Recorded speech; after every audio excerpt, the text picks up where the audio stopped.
दफा हुजूर ने फरमाया, उमर, एक उवैस बिन आमर नाम का शख्स है, कर्न का है, मुराद एक शाख है कबीले की, उससे ताल्लुक रखता है, माँ का बड़ा फरमा बरदार है। ये देखिए हुजूर गुलामों की निशानियां बता रहे हैं, गुलामों की। बेखबर हो जो गुलामों से, वो आका क्या है, और बंदा मिट जाए ना आका पे तो वो बंदा क्या है। फरमाया बरस के निशान है चेहरे पे, बरस हुआ था वो ठीक हो गया, दिरहम के मुताबिक निशान होगा, माँ का फरमा बरदार है।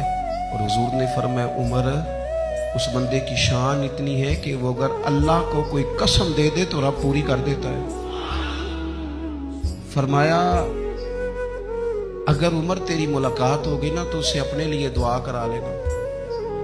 बस तय कर लिया हजरत उमर ने। जो बंदा भी यमन से आए, उमर पूछे उवैस को जानते हो, उवैस को जानते हो, जो भी मिले ना हजरत उमर पूछे अवैस को जानते हो।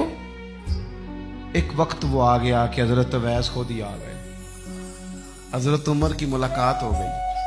अब जरा देखना निशानियां बता रहे, कहने लगे आपका नाम उवैस बिन आमर है, मुराद की शाख से हैं, ये चेहरे पर निशान है, माँ के फरमा बरदार हैं। कहा? कहने लगे उठाओ फिर हाथ, मेरे लिए दुआ करो। हजरत उवैस बिन आमिर, अवैस करनी रदी अल्लाह ताला अन्हु कहने लगे उमर मैं आपके लिए दुआ करूं? फरमाया करो ना, इसलिए कि मदीने वाले हबीब ने कहा था दुआ कराना।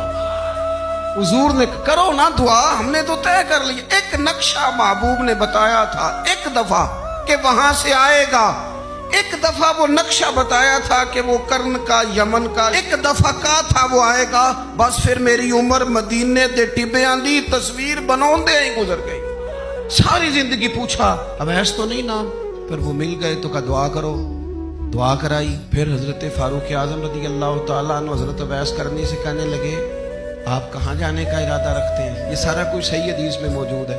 हजरत अवैस करनी कहने लगे मैं कूफे जाने का इरादा रखता हूँ।